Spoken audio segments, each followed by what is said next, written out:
Article 14, as the moderator said, seeks just under $3 million in funding for roof repair and replacement at McCall and Ambrose Elementary School. It's a lot of money. We want to be very clear with you all tonight what you're getting for that investment and what you're not, and what may be coming some years later. So when construction first started at McCall Middle School, or what would become McCall in 1930, the building was largely a pitched shingled roof with brick walls below, as seen here from the back. 94 years later, this building is still standing. It's surrounded on three sides by subsequent additions of different designs and roofing systems. Today, McCall is a collection of pitched and flat roofs, single membrane systems, and shingles, all of different ages and tied into each other's masonry walls with different materials and flashing designs. Following a roof condition survey previously funded by town meeting in 2022 that the moderator just mentioned, some roofs at McCall are in somewhat urgent need of replacement. Others can be repaired, and several are just fine as they are for many more years to come. From our engineers on this project, Gale Associates, they've provided us a key plan that can summarize the work for you all tonight. Areas in green are recommended to be replaced entirely, with new flashings and connections to intersecting walls, and areas in blue are recommended only for modest repair to extend the life, hopefully another 5 years and maybe a little more. Gray hatched areas in this plan are in perfectly fine condition for many more years to come. They're associated with more recent construction. From a bird's eye view, the replacement scope includes the classroom wing facing Main Street you see here at the bottom of the photo, the pitched shingled roofs and the rear flat roof over the original 1932 building. I think you can squint, look carefully, you'll see some missing shingles, and I can report that the ceiling tiles in the third floor classrooms in this area do in fact have water damage, so repair here is overdue.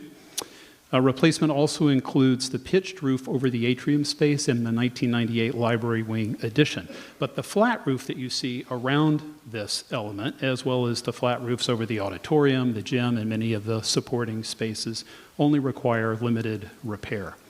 As I mentioned a moment ago, these roofs tie into walls throughout McCall Middle School. These connections are made and protected with what architects and engineers call flashings. I think I've dropped that word now 3 or 4 times. These are metal sheet goods like copper or other fiber reinforced products.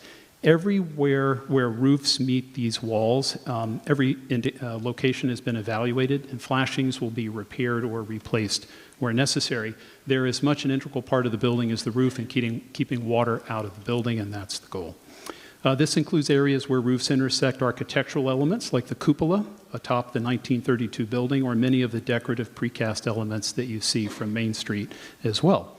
Mortar joints will be repaired or repointed where necessary, and sealants will be replaced as well.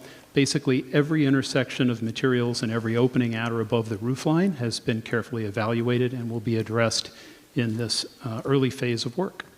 Lastly, our scope at McCall includes new roof walk pads for our maintenance staff to keep them safe and to limit the wear and tear on the new membrane that is installed. But beyond McCall Middle School, Article 14 seeks funding for roof work at the Ambrose Elementary School as well. Construction at Ambrose began nearly 20 years ago. It's obviously a much smaller roof than McCall.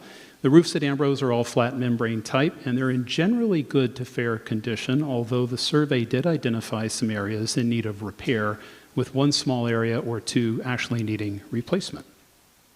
So think of this element as kind of an Ambrose roof life extension project that gets us to FY30 and possibly a little beyond, when a larger full replacement project is expected.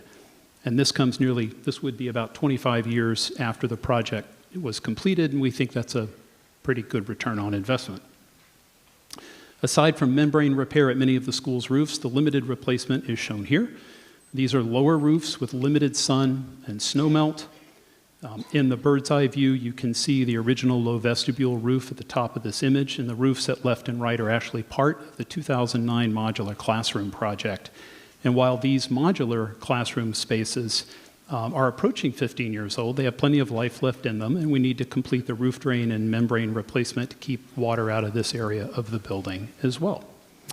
So not surprisingly then, Ambrose repairs make up a comparatively small portion of this funding request, but importantly, both projects are funded under Article 15, which means that the dollars you'll be voting on shortly are fungible between these two schools to afford us more flexibility if the work should deviate from the estimates at one building or the other.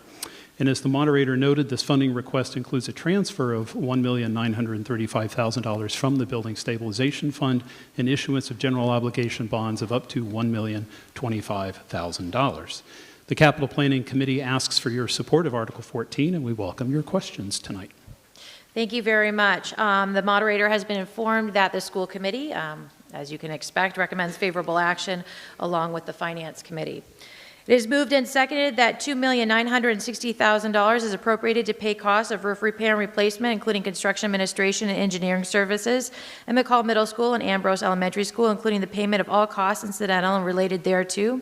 That to meet this appropriation, $1,935,000 shall be transferred from the Building Stabilization Fund and the Treasurer. With approval of the Select Board, is authorized to borrow $1,025,000 pursuant to General Law, Chapter 44, Section 7, Subsection 1, or pursuant to any other enabling authority, and to issue bonds or notes of the town, therefore, that the town manager shall be authorized to have oversight of the project, and that in accordance with Section 4-2 of the Town of Winchester Home Rule Charter, the town manager shall have the authority to enter into contracts and approve payments with respect to the project. Requires a 2/3 vote.